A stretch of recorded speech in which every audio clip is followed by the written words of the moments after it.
Y nos encontramos con la segunda parte de nuestra serie que iniciamos titulada El Tribunal de Jesucristo. El Tribunal de Jesucristo se llama esta serie. Todos ustedes que han venido a esta conferencia pueden conseguir la primera conferencia que dimos anterior a esta, pero no se preocupen, ¿verdad? Porque voy a dar un resumen, una recapitulación de lo que hablamos en la primera conferencia para que se comiencen a ubicar, porque les garantizo, ¿verdad?, que va a ser una chuletota de este tamaño, a la que vamos a partir, con purecito y con verduras y con todo lo que necesitamos para nuestro alimento espiritual. Cuando hablamos nosotros en la Biblia de la doctrina del tribunal de Jesucristo, no nos referimos a el juicio o los 3 juicios que Cristo tuvo antes de que lo colgaran en la cruz. Porque Cristo estuvo ante Caifás, estuvo ante los fariseos, estuvo ante Pilatos, ¿verdad? Y ese no es el tribunal del cual la Biblia habla. Cuando nosotros hablamos de el tribunal de Cristo, doctrinal y teológicamente, estamos hablando de un día cuando después de que muramos, vamos a presentarnos delante de Jesucristo para que el Señor Jesucristo junto con su Padre evalúen y juzguen las obras que hicimos mientras estábamos en el cuerpo. Ahí en ese tribunal, cada uno de nosotros, como por ejemplo cuando van a entregar diplomas en una graduación universitaria, se juntan todos los estudiantes, pero es llamado uno por uno para entregarle su diploma. Así, en el tribunal de Cristo vamos a estar todos los cristianos, desde el día de la muerte de Cristo hasta el arrebatamiento de la iglesia, como ya lo vimos en la primera conferencia, lo voy a poder otra vez recapitular, pero vamos a estar todos nosotros para ser juzgados no por nuestra salvación, porque el juicio de nuestra salvación ya tuvo lugar en la cruz. Cuando tú aceptaste a Cristo en tu vida como tu Señor y como tu Salvador, Dios juzgó en la persona de su Hijo. Dios descargó su ira sobre la persona de su Hijo. Dios castigó a su Hijo en nuestro lugar. Dice Juan 5:24, en verdad les digo que cualquiera de ustedes que cree en mí no vendrá a condenación. Esa palabra condenación es crino, con K, de kilo en el griego. Crino, que significa sentencia judicial condenatoria. Muchas veces en Estados Unidos a alguien se le llama ante el tribunal o a la corte para juzgarlo de un delito, y el juez está aquí, el jurado está aquí, el abogado acusador, el abogado defensor, y comienza a deliberarse las agravantes. Juicios duran hasta meses, otros duran 4 días, etcétera, etcétera. Pero llega el momento en que después de analizar las agravantes, el juez dice, esta es la sentencia, culpable o no culpable. Entonces, esta sentencia donde Dios nos declara a nosotros los cristianos no culpables, es eterno. Esta es la razón por la cual la salvación no se puede perder. Y si alguien dice, con que no se puede perder la salvación, bueno, me voy a portar entonces como me da la gana, el solo pensamiento que hay en tu corazón implica que no eres cristiano. Porque cuando eres cristiano, la gracia de Dios ha entrado en nuestras vidas y estamos tan agradecidos con Dios del perdón que nos ha dado en la cruz, que no queremos pecar. Pecamos porque estamos en un cuerpo corrupto, pero en nuestro corazón no queremos hacer eso que hicimos ayer. Y si lo hicimos, nos sentimos mal, nos sentimos tristes, amargados o frustrados o deprimidos, porque el Espíritu Santo nos está motivando para que echemos fuera esa basura y digamos, Padre, perdóname, lávame con tu sangre. Entonces el cristiano que ha pecado o que peca ya no es juzgado por su salvación, ya no vamos a ser condenados para el infierno eternamente. Cuando el cristiano peca, es separado temporalmente de la comunión con Dios.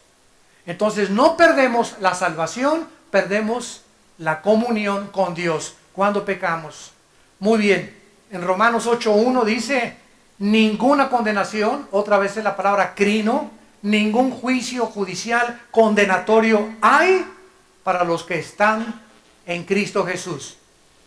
En nuestro pasaje de 1 Corintios 3, versículo 11 en adelante, dice el apóstol Pablo, porque nadie puede poner otro fundamento que el que está puesto, el cual es Jesucristo. En otras palabras, tu vida, ¿sobre qué está siendo edificada?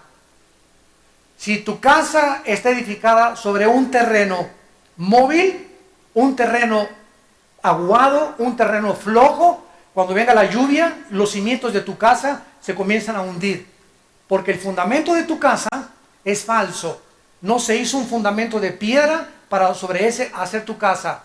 Lo mismo pasa con nuestras vidas. Todos tenemos algo sobre lo cual estamos edificando nuestra vida. Unos están parados sobre la doctrina marxista. Ese es su fundamento. Soy comunista, la dialéctica materialista, el proletariado que tiene que derribar a la burguesía, y mientras esto no funcione, ese es tu fundamento, esa es tu filosofía, y va a describir tu conducta también. Otros tienen el fundamento del ateísmo, están parados sobre una piedra que es su fundamento, que es el ateísmo. Es el fundamento de tu vida. Dios no existe, no puede ser esto, Dios no pudo haber creado el mal, y por qué si tiene el poder acaba con el diablo. Tienes lleno de argumentos, sin saber que todos esos argumentos tienen respuesta. Pero estás empecinado en que no tienen respuesta, y si mueres ateo, te vas a condenar eternamente. Otros están sobre el fundamento de las filosofías orientales. Peace and love. Pasa la bacha, mi nen. Y están edificados sobre todo es materialismo, todo es existencialismo, todo es un mundo ilusorio, todo es un mundo que no existe, irreal. Vives completamente fuera de la realidad. Ya los psiquiatras les llaman paranoia o psicóticos, etcétera, etcétera, maníacos depresivos, porque tu fundamento no es real. No estás en contacto con la realidad porque tienes un fundamento falso. Pero después de haber estado yo en mi caso sobre el fundamento marxista, porque yo fui marxista, después de haber estado yo sobre el fundamento de los ateos, porque también fui ateo, después de haber estado sobre Peace and Love en la época de los Beatles y esto y el otro y por aquí y por allá, encontré hasta que me paré sobre el fundamento de Cristo, que es el fundamento donde no me voy a caer.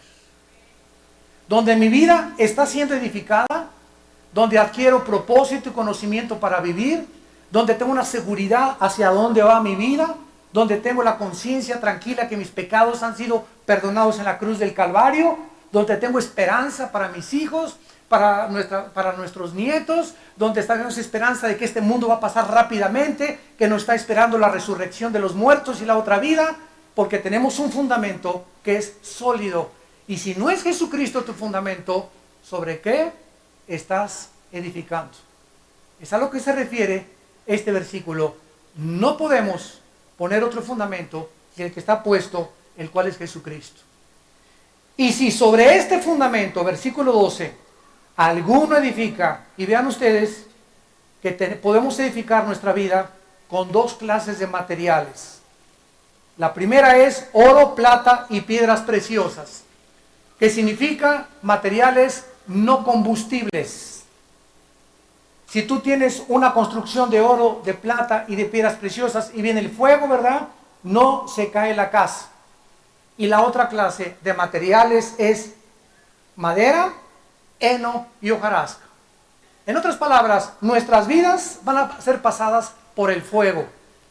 Dios va a purificar nuestra vida en este día del tribunal, y si las obras que yo edifiqué en mi vida eran motivadas por conveniencia, por necesidad, porque me manipularon, o porque me forzaron, o porque quería yo hacerme un nombre, o porque mi motivo era monetario, o mi motivo era mi ego, o que todo el mundo me conociera.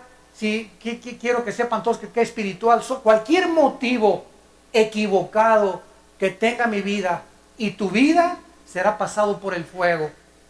Y ahí se sabrá en ese día todos tus pensamientos y lo que hiciste. Ahorita oímos, el artista fulano de tal construyó un asilo para ancianos.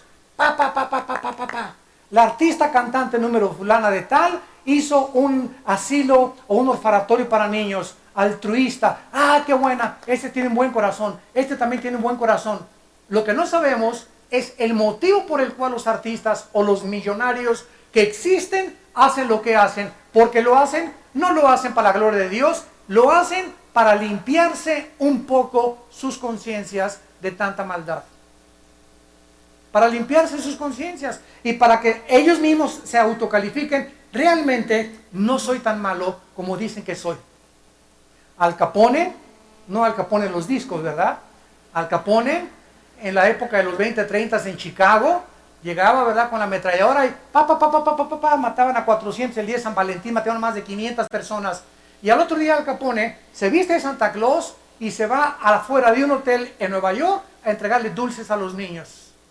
Vestido de Santa Claus. Jingle bell, jingle all the way.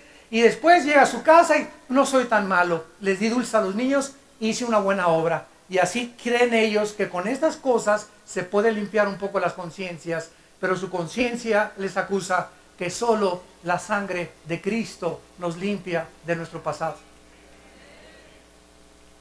Solo la sangre de Cristo nos puede perdonar. Y verdaderamente presentarnos delante de Dios sin mancha y arruga. Y esto es lo que se refiere Pablo en este pasaje. La obra de cada uno, versículo 13, de cada uno, Pancho, Víctor, Gregorio, Potrifacio, Carmelita, Chencha, la obra de cada uno se hará manifiesta, o sea, será dada a conocer públicamente. Muchos de ustedes, y lo sabemos, ¿cuántos criminales han muerto sin haber sido metidos a la cárcel? Muchos.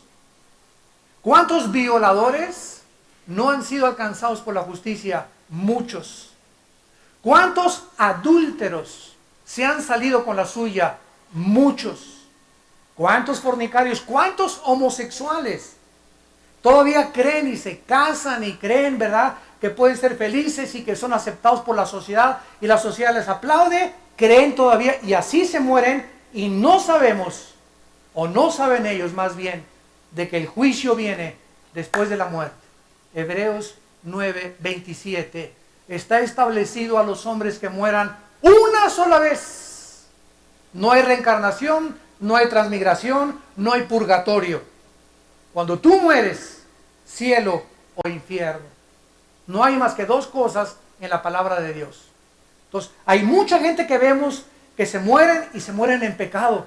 Y aparentemente murieron felices sin darse cuenta que después de esta vida, Cristo vino a darnos el ejemplo de haber resucitado entre los muertos.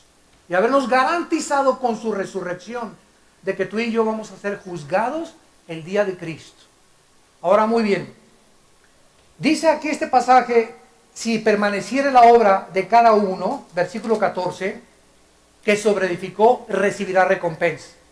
Si la obra de alguno se quemare, él sufrirá pérdida. Aquí vemos que en este juicio, en este tribunal, muchos van a sufrir pérdida. Vamos a ver de qué pérdida está hablando más adelante. Si bien él mismo será salvo, aunque así como por fuego. En otras palabras, hoy llegas a tu casa, le gritas a tu esposa y hasta una cachetada le das. Y en ese momento te mueres de un ataque al corazón. Fulminante, una embolia cerebral, o sales a la calle y te atropella un coche, o lo que pase. ¿Te condenas o te salvas? Si eras cristiano. Si eres cristiano y mueres en pecado, porque estás muriendo en pecado.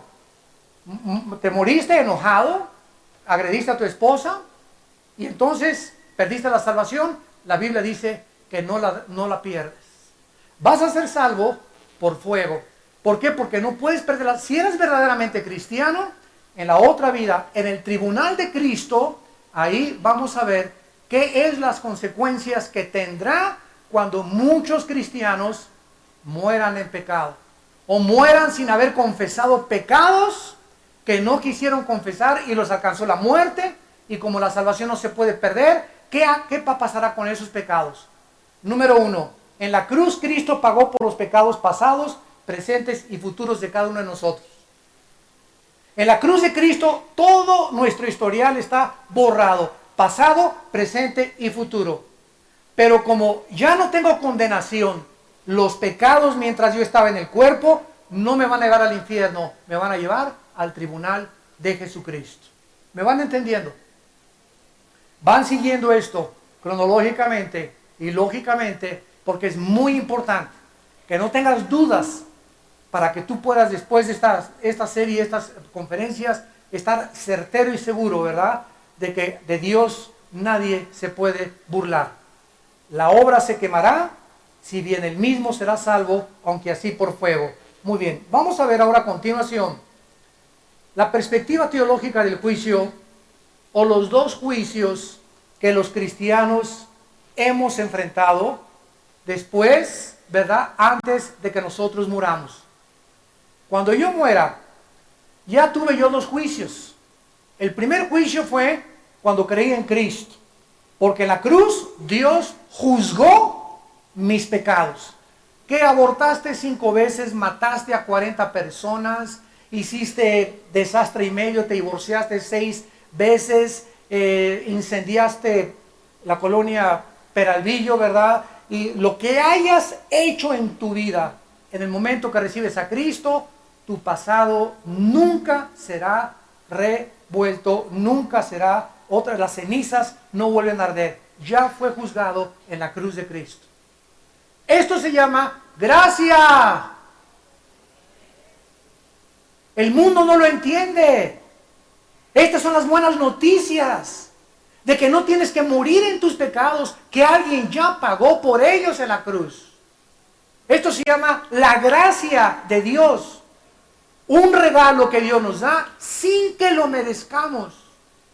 Una vez en un debate con un religioso me dijo, pues qué fácil la ponen ustedes los cristianos, ¿verdad? Ya nomás creer en Cristo y ya. Y le dije, usted piensa igual que los fariseos. Cuando Cristo estaba en la cruz, había 2 ladrones junto con él. Y de repente uno de ellos le dice a Cristo, que era borracho, parrandero y jugador, secuestrador y asesino, y los cargos que le quieras imponer. Le dijo a Cristo, acuérdate, Señor, cuando vengas en tu reino.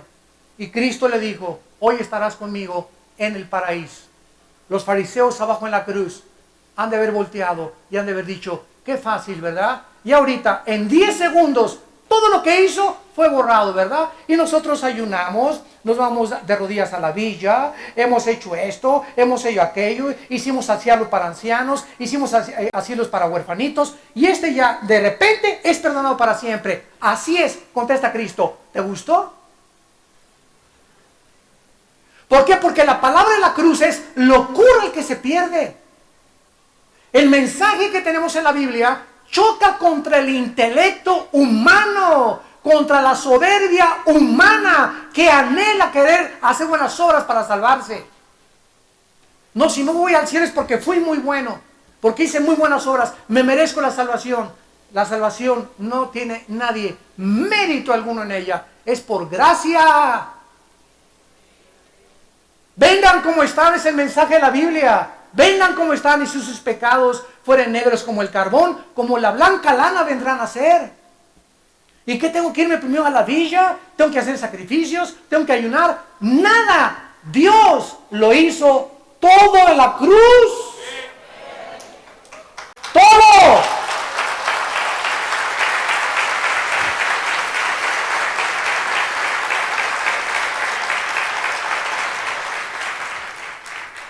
Y esta es la razón por la cual estamos ahondando en esta doctrina. La pregunta es la siguiente: ¿hasta qué grado la obra de Cristo en la cruz se relaciona con nuestros pecados en la vida cristiana? A la luz de la obra de Cristo en la cruz y con respecto al pecado, ¿de qué manera Dios trata ahora, ya que no hay condenación sobre nosotros, ya que no se puede perder la salvación? ¿De qué manera trata Dios con nuestros pecados en la época presente y en el futuro? El otro día estaba desayunando con un pastor que me dijo, mire, Armando, realmente yo no estoy seguro si se pierde o no se pierde la salvación. Y yo le contesté a este pastor, bueno, ¿qué le enseñas a tus ovejas? No es que me tengo miedo de decirles que la salvación no se pierde porque se pueden portar mal, entonces. Y mejor les digo que no sé. Y digo, ¿sabes una cosa? Que no podemos más que ser honestos e íntegros delante de nuestras ovejas. ¿Es pan o es vino? ¿Es luz o es tinieblas? ¿Es verdad o es mentira? Nunca es la vieja del otro día.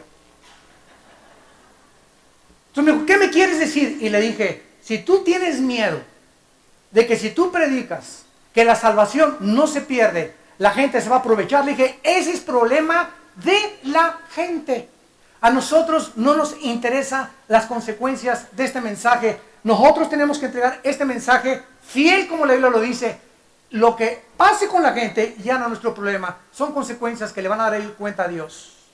Y si alguien quiere pensar eso, que como no se pierde la salvación, me voy a portar como me da la gana, es tu problema, no es problema de nosotros. Yo tengo la obligación de decirte lo que la Biblia dice. Ninguna condenación hay para el que está en Cristo Jesús. Y la salvación no se puede perder. Porque entonces Cristo tendría que volver a morir para pagar por los pecados que yo cuando me muera quería deber. Y Él ofreció un solo sacrificio para siempre y con una ofrenda nos hizo perfectos a los santificados. Hebreos capítulo 10, 11, 12, 14 y 16. Muy bien, para poder comprender entonces el significado de la muerte de Cristo, qué importante esto es para los cristianos, a favor del pecador, veamos algunos pasajes. Veamos por ejemplo Juan, Evangelio de Juan, capítulo 3, versículo 18. El que en él cree no es enjuiciado, no es condenado. El que en él cree no es condenado, pero el que no cree ya ha sido condenado porque no ha creído en el nombre del unigénito Hijo de Dios. Según de Corintios 5:21, el que no conoció pecado, Cristo, por nosotros se hizo pecado, para que la justicia de Dios se cumpliese en nosotros, que hemos creído en su santo nombre. Romanos 8:1, ninguna condenación, ninguna sentencia judicial, ninguna condenación judicial hay para el que está en Cristo Jesús. En el momento en el que un criminal, permíteme una silla, lo voy a tratar de ilustrar.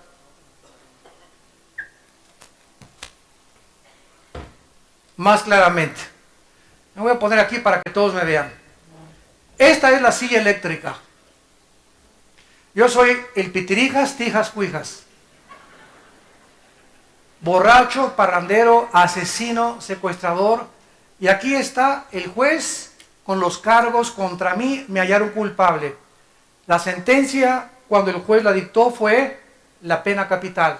Entonces, me sientan aquí en la silla eléctrica.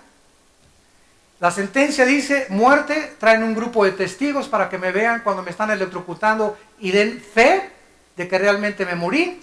Ponen médicos también, bajan la palanca, el pitirijas cuijas se muere. Entonces, en el momento en que este hombre se dictó la sentencia y se cumplió en él y la silla eléctrica lo mandó a la otra vida, su expediente ha quedado roto totalmente. Ya no hay archivos porque ya se cumplió la sentencia, se cumplió la pena capital. ¿Qué pasaría si el pitirijas se le aparece al juez a los 3 días? Y le dice, yo soy el pitirijas, ¿qué haría el juez? Tráigame su expediente y lo podemos volver a sentar en la silla eléctrica.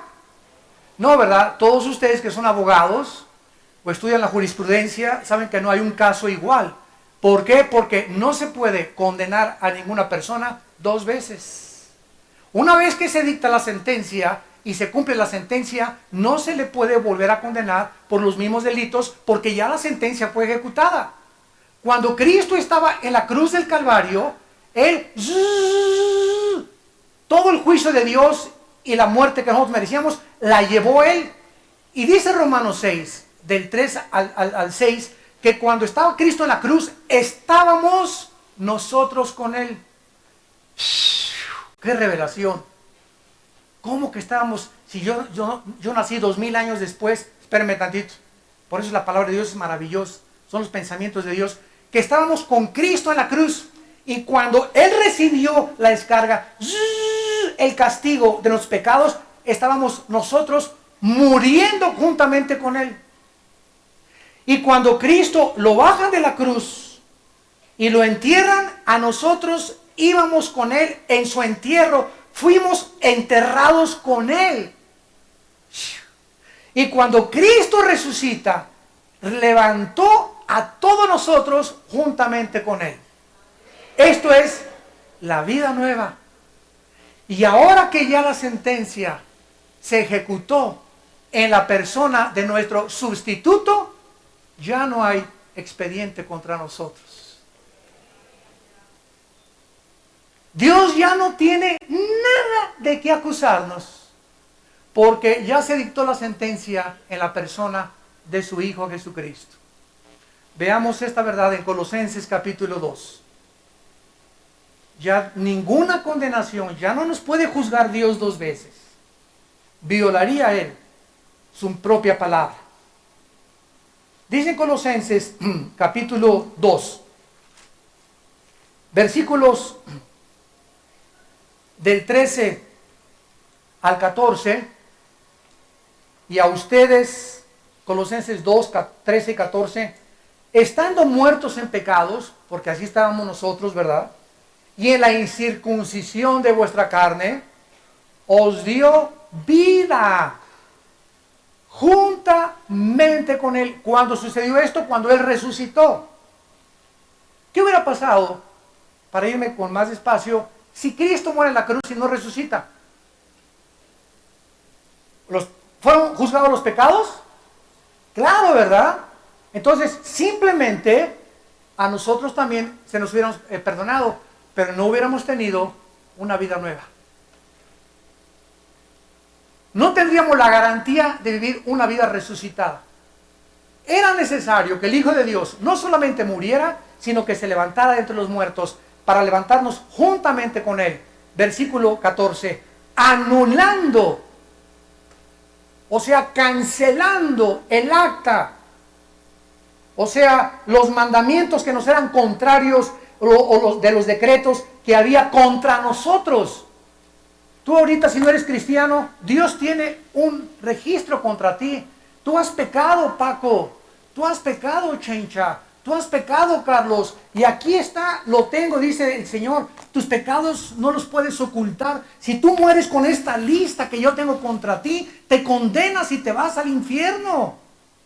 Pero si tú aceptas, amigo Jesucristo, anulo tu expediente y lo echo a la basura. Y si tus pecados fueran tan grandes como el carbón y como está lejos el occidente del oriente, así los haré alejar de mi presencia. Delante de mí serás declarado inocente. Aunque eres culpable, por causa de mi Hijo, te he perdonado. Esto se llama gracia. Gracia sobre gracia. Para que entendamos y vivamos, después de entender esto, agradecidos eternamente con Dios. Anulando el acta de los decretos que nos eran contrarios, quitándola del medio y clavándola en la cruz. Cuando Cristo estaba en la cruz, le tenían que poner un anuncio. No le pudieron hallar borracho, ni parrandero, ni jugador, ni secuestrador, ni asesino, ni ladrón. Porque a todos los crucificados les tenían que poner la razón por la cual colgaba. Aquí yace Carlos el Camotero porque era secuestrador. Aquí está la Chilindrina porque, ¿verdad?, era la Leona de Santa Julia. Y y cada crucificado tenía un acta arriba para que determinaran que no era injusta su crucifixión. A Cristo no le encontraron nada. Y entonces, ¿qué pusieron? INRI, en 3 idiomas, en griego, en arameo y en hebreo, que significa Rey de los Judíos. Pero aunque visiblemente no había cargos, contra nosotros había muchos cargos. Y invisiblemente, ahí estaba Pancho, Carmelita, Juan, el Motorola Las Bolas, y estaba el Pitirijas, y estábamos todos ahí con todas las actas, cuando Cristo muere y baja en la cruz, el acta que era contraria, que me acusaba que yo era pecador delante de Dios y que la paga del pecado es la muerte, en ese momento esa acta, Dios la destruye. Y ahora me ve a Dios, y te ve a ti, y nos ve a Cristo dentro de nosotros.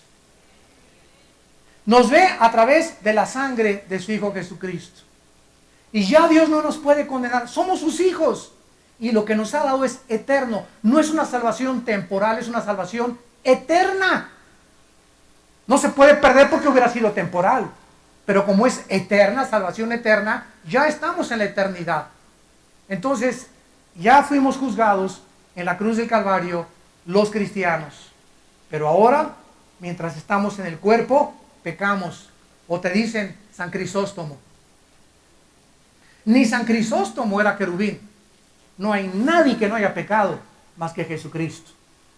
Ni los papas, ni Abraham, ni Isaac, ni Jacob, ni San Crisóstomo, ni Santa Rita de Casia. No hay un solo ser humano, desde Adán a nuestros días, que pueda decir, soy justo, merezco el cielo, siempre me he portado bien. No hay uno solo. Romanos 3:10. Uno solo no hay.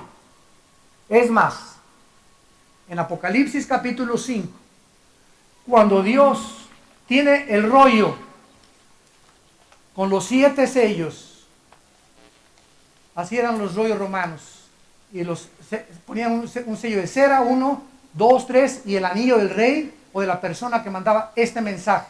Y solo la persona que reconocía ese anillo podía quitarle el sello y leerlo porque era para esa persona. Cuando Dios tiene en Apocalipsis 5 el rollo con los 7 sellos, que son los 7 juicios de Dios contra el mundo, entonces Dios levanta el rollo y un ángel comienza en el cielo a decir, ¿quién es digno? En el cielo, en la tierra o debajo de la tierra, que le quite los sellos al rollo. Y dice el apóstol Juan, y oí una voz que decía, no hay nadie.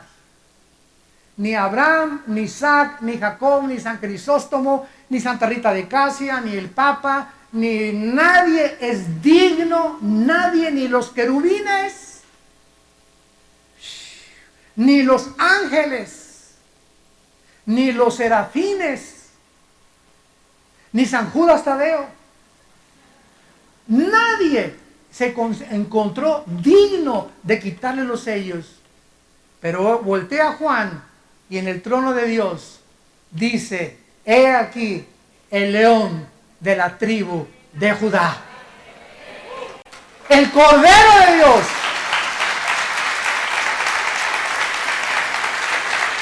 Él es digno. Y el Padre le entrega al Hijo, Apocalipsis 5, le entrega el rollo, y entonces Cristo comienza a quitarle los sellos. Y vemos que el primer sello, el caballo blanco, el caballo negro, el caballo amarillo, etcétera, etcétera, es el anticristo, la guerra, la paz, el hambre y el infierno. Entonces nos damos cuenta que no hay un justo y que lo que somos, lo somos por Él. Nadie puede, siendo cristiano, ser orgulloso. Qué ridículo es que un cristiano sea soberbio. O si tienes mucha teología, que te creas que porque tu teología, si la tienes, ¿quién crees que te la dio? ¿Quién te dio el cerebro renacuajo que tenías? Para que te aprendieras lo que te aprendiste. Si eres un gran pianista, ¿quién te dio el talento para hacer un Chopin? O un Tchaikovsky. ¿Quién te dio el talento para ser un músico como Beethoven? Y nosotros admiramos al hombre, a Bocelli, ¿verdad? Pavarotti, Giacomo Puccini, Rembrandt, a los escultores, Tchaikovsky. Como no conocemos que todo viene de Dios, honramos al hombre, levantamos al hombre, aplaudimos al hombre y admiramos e idolatramos al hombre, cuando el hombre no es más que pura vanidad. Vanidad de vanidades. Y como la hierba del campo nuestra gloria. Y toda esta información nos humilla. ¿No es cierto? ¿No te sientes mal ahorita? Yo lo sé porque muchos me están mirando así. ¿Será? Pues así es. no tenemos nada de qué jactarnos. Dios escoge lo necio, 1 Corintios 1, para avergonzar a los sabios. Escoge lo débil para avergonzar a los fuertes. Escoge lo que no es y lo que es para que nadie se jacte en su presencia. Cuando lleguemos al cielo vamos a llegar todos así, ¿verdad? Yo no voy a llegar a decirle a Dios, Señor, gracias porque me vas a honrar por el hospital que hice, por el orfanatorio que hice, por el asilo para ancianos. Discúlpame, va a salir Pedro. ¿No te memorizaste, Armando, Efesios 2:10? No, por eso estás hablando como tonto. ¿Qué dice Efesios 2:10? Hechura suya somos, creados en Cristo Jesús para buenas obras, las cuales Él preparó para que anduviéramos en ellas. Entonces, nuestras buenas obras que hayamos hecho, cuando lleguemos al cielo, ni siquiera podremos gloriarnos en ellas. Las hicimos porque nos sometimos. ¿Cuál es el premio, la recompensa? Nos sometimos al poder de Dios. Y cuando Dios encuentra un vaso entregado en él, un hombre, una mujer consagrados a él, Dios hace maravillas, hace prodigios, hace cosas tremendas a través de la vida de ese ser humano. Pero el ser humano no se puede jactar de nada, ni tampoco exhibir, ni darle a conocer al mundo el poder que Dios le ha otorgado. Porque entonces ya perdería la humildad, y la humildad haría, la falta de humildad haría que todo lo bueno que hiciste se fuera al pozo. Por eso Dios le dice a la iglesia de Éfeso en Apocalipsis capítulo 2. A ver, vengan para acá. Muchachitos de la iglesia de Éfeso, admiro su paciencia, su celo. Han probado los que dicen ser apóstoles, la apostolitis que hay ahorita y no lo son. Tienen muy buena doctrina. Descubierto que ustedes han tenido paciencia, han hecho esto y el otro. Y todos imagino aquí, ¿verdad? La iglesia de Éfeso. Gracias, Señor. Sabíamos que nos tenías que reconocer. Y después de que Dios les dice todas las cosas buenas que hicieron, les dice algo que los deja totalmente sacados de onda, como decimos en México. Pero tengo contra ustedes, pero, hay un pero. Todas esas cosas que has hecho no sirven para nada, porque has perdido tu primer amor. ¿Qué significa esto? Que si todo lo que estamos haciendo para Cristo no lo estamos haciendo porque estamos enamorados de Él, lo estamos haciendo porque estamos enamorados de nosotros. Y lo estamos haciendo porque estamos buscando solamente un nombre para nosotros.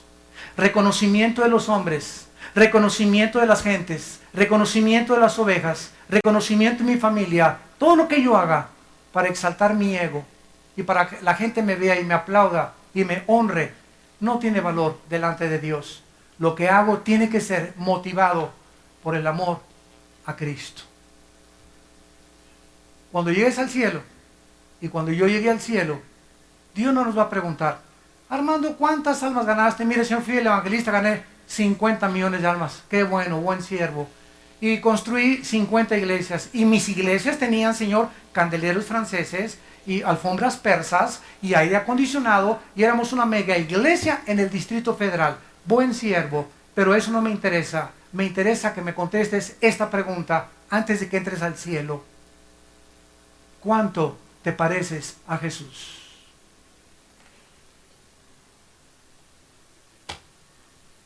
¿Cuánto te pareces a mi Hijo Jesucristo? ¿Cuánto del carácter de mi Hijo Jesucristo adquiriste en tu vida? Y déjenme decirles algo. Cuando Cristo, Mateo 11, 28 en adelante, le dijo a la gente, aprendan de mí, Cristo nombró dos características de su carácter que deberíamos imitar. Y Él dijo, aprendan de mí que soy manso y humilde de corazón. ¿Qué significa ser manso? Bueno, un caballo bronco. ¿Cuál es? Un caballo cuando sube el jinete comienza a reparar y quiere tumbar al jinete hasta que lo tumba. Y cuando el caballo reconoce que el jinete es más grande y más poderoso que él, deja de reparar. Deja que le pongan la rienda, que le pongan la silla y entonces el jinete lo puede llevar a la derecha, a la izquierda, con las espuelas, decirle que camino, que corra. El jinete es un caballo manso, ya se amansó, se adiestró para la monta. ¿Cuántos de ustedes se les dice algo y o a los del coro, hoy te pones en la banca y ahí se ponen a hablar, o suspendemos a alguien y comienzan a criticar? Es en las pruebas donde se prueba tu carácter. Es en las pruebas. No hay persona más orgullosa que a la que se le exhorta y se le regaña y se vuelve contra ti. Dice Proverbios, exhorta al necio y te odiará. Exhorta al sabio y aumentará su saber. ¿Eres manso? Llegan aquí a estacionarse y aquí tenemos un departamento de seguridad y te dicen, estaciones ahí. Bueno, ¿y tú qué querés? Me estaciono, me da la gana. ¿Te das cuenta? Esos pequeños detalles de tu vida, tú dices, bueno, pues, ¿quién es este de seguridad? ¿Por qué le voy a hacer caso? Porque es alguien puesto por los pastores. Igual que los edecanes. Oigan, no se sienten ahí, aquí es para los niños. Yo me siento, me da la gana. ¿Y qué? ¿O qué? ¿Quieres bronca? Hasta con eso, ¿eh? Y nuestros pobres servidores a lo que se tienen que enfrentar. Y gente que viene a la iglesia, ¿qué denotan? Que no son mansos todavía. Están broncos, bien broncos. Y la humildad, ¿verdad? La humildad es reconocer que dependemos de Dios diario. Que no podemos levantarnos sin tener un tiempo con Él. Que somos insuficientes y que separados de Él nada podemos hacer. Aprendan de mí que soy manso y humilde. Cuando llegamos al cielo, ¿cuán bronco llegaste? ¿O cuán manso llegaste? ¿Y cuánta humildad te cubrió durante tu vida en esta tierra? Eso es lo que Dios juzgará en la otra vida. Muy bien.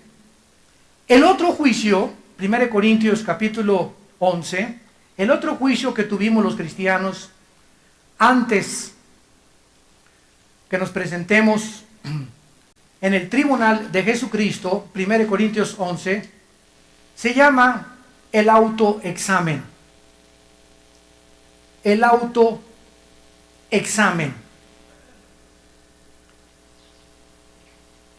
En este juicio, nosotros tenemos la oportunidad de ¿qué cosa? Muy bien. Dice en Proverbios 28:13, el que encubre sus pecados no prosperará. Si tú tienes un pecado que no has confesado a Dios, fíjate lo que va a pasar. Se te va a cerrar el mundo. Esto es lo que se llama prosperidad. Esta es la verdadera prosperidad. Prosperidad no significa solamente tener mucho dinero, significa poder avanzar hacia adelante con Dios. Cuando avanzas en la vida con Dios, estás prosperando verdaderamente delante de Dios. Cuando hay un pecado en mi vida que no he confesado, se me cierra el mundo y nada me comienza a salir bien. Y voy de fracaso en fracaso, de hombre en hombre, de mujer en mujer, de botella en botella, de droga en droga, de cine en cine, de teatro en teatro, de escuela en escuela, de familia en familia, etcétera, etcétera, porque estoy buscando algo que me dé propósito, algo que me dé significado, y las cosas no funcionan en mi vida. Y esto se llama en la Biblia maldiciones. ¿Qué son las maldiciones? Cuando las bendiciones de Dios no te alcanzan, porque tus pecados, Isaías 59, 1 y 2, han hecho estorbo entre Dios y entre tú, y Dios no es que su mano se haya cortado, sino que tus pecados se levantan como una barrera, y mis pecados, para que Dios ya no nos pueda dar la mano cuando caemos en el pozo. ¿Y cuántos de ustedes en el pozo? Pastor, écheme la bendición, ore para que me vaya bien, aquí le traigo a mi hijo que está endemoniado, hoy por los enfermos. ¿Y tú, hermano, cómo está tu vida con Dios? Vienes a pedirle favores a Dios y eres un pecador que ni siquiera te has arrepentido de lo que estás haciendo. Vives en adulterio y quieres que Dios te dé un buen trabajo. Fornicas con tu novio y quieres una buena universidad y quieres que Dios bendiga tus estudios y te dé inteligencia y sabiduría para estudiar. Ves pornografía y quieres que Dios te dé inteligencia para conocer la Biblia y las profundidades de la Biblia. ¿Sabes qué? No conoces a Dios. Dios es un Dios santo. Santo, santo. Y el que encubre sus pecados no prosperará, mas el que los confiesa y se aparta alcanzará misericordia. Entonces, ¿qué pasa cuando un cristiano peca? Dios nos da la oportunidad de examinarnos a nosotros mismos. Híjole, siento, porque tengo al Espíritu Santo, que hoy le grité feo a mi esposa. Pero mi orgullo me dice, ¿y para qué le pides perdón? Que te pida ella. Pero cuando tengo el Espíritu Santo y quiero seguir el ejemplo de Jesucristo, no. Tal vez ella tuvo la culpa, pero me voy a humillar. Porque Dios le da gracia a los humildes.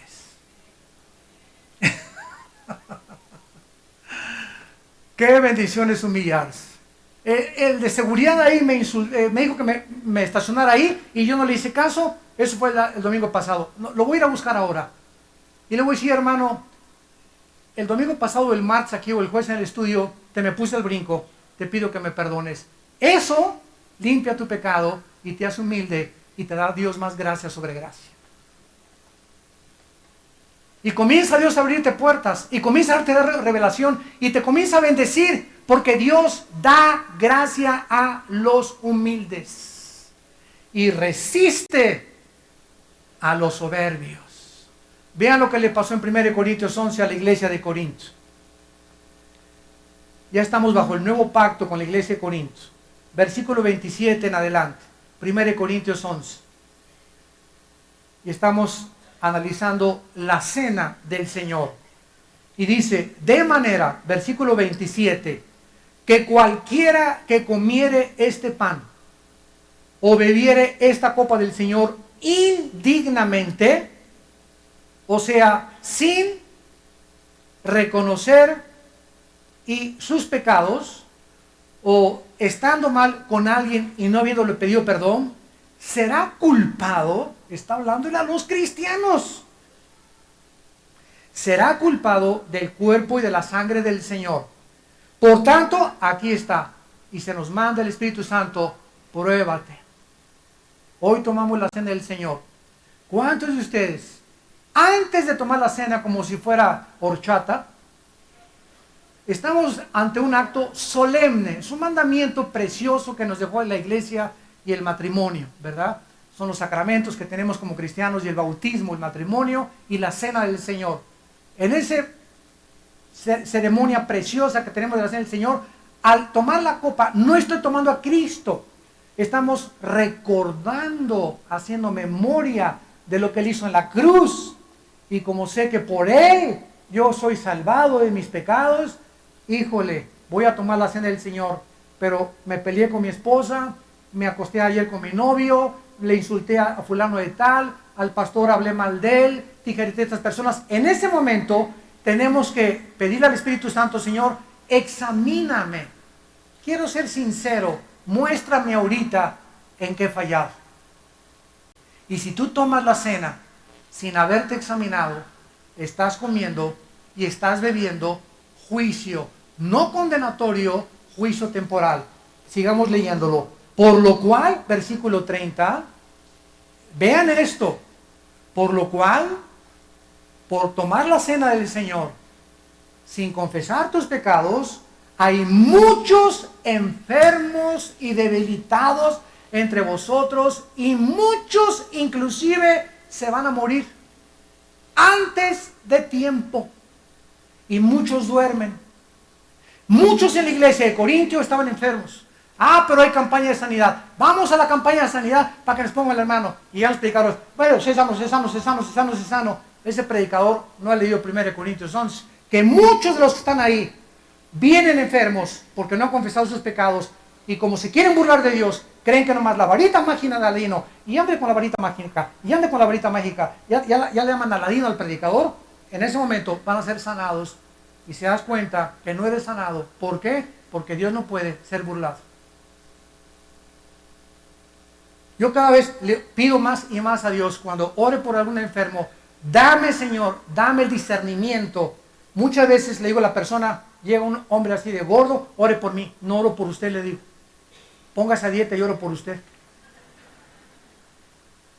¿Por qué? Porque usted quiere que ore por usted y le baje la hipertensión arterial que tiene, la tendencia que usted tiene ya con tanto colesterol para un ataque futuro al corazón, y los problemas de la diabetes que se desarrollan con cuando tenemos 3 o 4 kilos de más. Con 3 o 4 kilos de más, eres casi prediabético. Ya casi andas en 100, 110, 115 en glucosa. Y quieres que vengan a sanar por ti. Pero Dios nos dio reglas para comer. Y tenemos una mente inteligente para saber, esto sí, esto no. Paso de los 40, voy a cortar las grasas, la carne de puerco, mucha agua, etcétera, etcétera. Menos Coca-Cola, menos refrescos, menos azúcares, menos postres. Pero si tú violas las reglas de la comida, Dios no nos hace responsable por nosotros. Y además, cuando hay pecado en tu vida, muchos de ustedes están enfermos y que nos ven por la televisión, están enfermos porque no han confesado sus pecados a Dios. Y otros, inclusive, se van a morir antes de la hora que tenía Dios asignada para tu vida. Porque el hombre puede abortar el plan de Dios para morirse antes de tiempo por tus pecados. Un ejemplo, Sansón. El programa de Dios en Jueces era que fuera el libertador de Israel y matar a los filisteos. La sensualidad de Sansón con las mujeres lo hizo perder su misión en la vida, quedar ciego, convertirse en un payaso de los filisteos y morir antes de tiempo, quitándose la vida junto con todos los filisteos. ¿Podemos nosotros o alargar nuestra vida? Proverbios capítulo 3, guarda la misericordia y la verdad, porque largura de días y de años te aumentarán. Qué increíble que Dios nos da la oportunidad de alargar nuestra vida con sanidad o acortar nuestros días llenos de achaques por el pecado, el rencor, la amargura que llena nuestros corazones. Por lo cual, versículo 31, si nos examinásemos a nosotros mismos, no seríamos, ¿qué cosa? ¿Qué cosa? Juzgados, pero no condenatoriamente. Cuando un cristiano insiste en sus pecados, o le viene una enfermedad muy grave, o Dios se lo lleva a casa antes de tiempo. Ese es el juicio al que se refiere el contexto. Muchos duermen, muchos están enfermos. Esto no significa, ¿verdad?, que no todos los enfermos vivan en pecado, porque es una exageración. Job recibió cantidad de aflicciones físicas y no era el pecador que creíamos que era. Entonces, pero la gran mayoría de las personas son enfermas por el pecado que viven. Pablo recibió un aguijón en su carne, según de Corintios capítulo 12, y no porque era pecador, sino para mantenerlo en la balanza y no se exaltara por las revelaciones que Dios le dio cuando se fue al tercer cielo. Entonces, qué importante es, santos de Dios, que entendamos que la paga del pecado es la muerte. Y el alma que pecare, esa morirá. Tenemos una sola vida para poder vivirla en paz delante de Dios y no ser juzgados antes de tiempo, ni irnos a casa antes de tiempo, y tener una bendición en nuestra familia, en nuestro matrimonio, en nuestro cuerpo, en nuestro ministerio, en tu trabajo, como médico, como abogado, como estudiante, que seas el mejor estudiante de la prepa, de la universidad, porque eres inteligente y admira a la gente de tu inteligencia y tu sabiduría, a pesar de que fuiste un bruto cuando estuviste en secundaria, pero de repente te arrepentiste y cambió tu vida, estás memorizando la palabra y eres una persona brillante en la escuela, como Daniel capítulo 1, que por la entrega a Dios, Dios le dio inteligencia y sabiduría, más que todos los sabios que había en Babilonia. Si conociéramos que Dios es un Dios que quiere lo mejor para nuestras vidas, el que no escatimó a su Hijo, ¿cómo no nos dará todas las cosas? Pero precisamente porque no lo conoces, vives, como un limosnero espiritual. Así pues, no nos cansemos de hacer el bien, porque a nuestro tiempo vamos a recoger la cosecha que hayamos sembrado mientras estábamos en este cuerpo. Señor, te damos gracias por tu palabra en esta tarde, una vez más. Te damos gracias, Señor, porque tus juicios son inexorables y porque algún día estaremos en tu presencia. Por tanto, hermanos, tengan paciencia hasta la venida del Señor. Miren cómo el labrador espera el precioso fruto de la tierra aguardando con paciencia hasta que reciba la lluvia temprana y la tardía. Tengan también ustedes paciencia y afirmen sus corazones, porque la venida del Señor se acerca. Oh Dios, gracias por el juicio que hemos llevado en la persona de tu Hijo Jesucristo. Gracias porque hemos sido declarados ahora justos por la fe, por lo cual tenemos paz para contigo mediante Jesucristo. Gracias porque hemos sido aceptados en el amado, según las riquezas de tu gloria y de tu gracia para con nosotros, que hiciste abundar con toda sabiduría e inteligencia espiritual, dándonos a conocer el misterio de tu voluntad, el cual te habías propuesto en ti mismo, de volver a reunir todas las cosas en tu Hijo Jesucristo, las que están en los cielos como las que están en la tierra, en la dispensación del cumplimiento de los tiempos. Y en Él también hemos tenido herencia, habiendo sido predestinados para ser adoptados hijos tuyos por medio de Él, que nos amó hasta la muerte, y muerte de cruz. Ahora en esta mañana, Dios extiende su misericordia y esta gracia que el ser humano no conocía. Si tú en esta mañana y ustedes que nos ven por la televisión le entregan su vida al Hijo de Dios, ahí desde tu lugar dile a Dios en esta mañana: Señor, perdona mis pecados. Reconozco que en la cruz pagaste con tu vida y con tu sangre por ellos. A los 3 días resucitaste de los muertos, y yo estaba contigo en tu muerte, sepultura y resurrección. Lo creo y me apropio de esta verdad, y gracias por esta vida nueva, donde ya no tienes acusación contra mi vida de mis pecados pasados, y lo que me queda de vida la quiero vivir para vivir en santidad, en humildad, en mansedumbre delante de tu presencia. En el nombre de Jesús. Amén.